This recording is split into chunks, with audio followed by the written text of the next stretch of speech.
The girl turned around and accidentally spilled champagne onto two Japanese guests. This awkward scene was witnessed entirely by the billionaire Burke. He immediately recognized that the girl was his house cleaner, Aylin. Seeing the hotel manager harshly scolding her, Burke stepped forward to help, claiming that Aylin was his friend.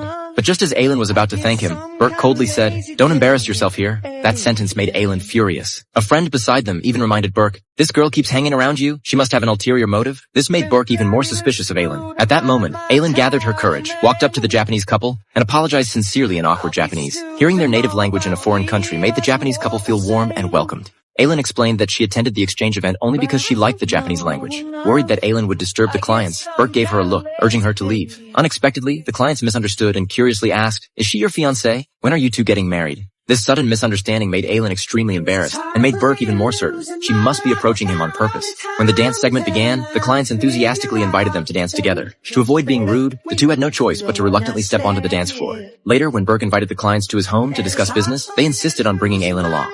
Though unwilling, Burke had no way to refuse. The four of them chatted and drank in the yard, and the atmosphere turned out unexpectedly pleasant. After sending the clients off, a slightly tipsy Aylin spoke bluntly, saying that Burke's life was rigid and boring. The two ended up talking under the moonlight until late at night, and without noticing, Aylin leaned on Burke's shoulder. He softly said, "The scent on you. It's very special." Sensing the atmosphere turning ambiguous, Aylin quickly said she needed to go home, but Burke told her to stay the night. This suggestion was unbelievable to Aylin. Burke said, "Why be surprised? Isn't this exactly what you've been trying so hard to get?" Aylin asked in confusion. "What are you talking about?" Burke replied impatiently, "Come on, don't waste time. You've already gotten what you wanted." He was convinced that everything, from the banquet until now, was part of a trap carefully designed by Aylin. This misunderstanding made Aylin feel her dignity had been viciously trampled. She rushed into the bathroom, wanting to cool herself down with cold water, but due to physical exhaustion, she fainted on the floor. Burke carried her to the bed, while he spent the night on the sofa.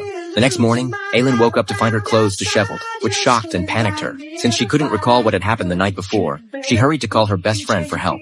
After analyzing the situation, her friend concluded that the two of them must have slept together. This conclusion left Aylin even more overwhelmed. She had no idea how to face what might come next.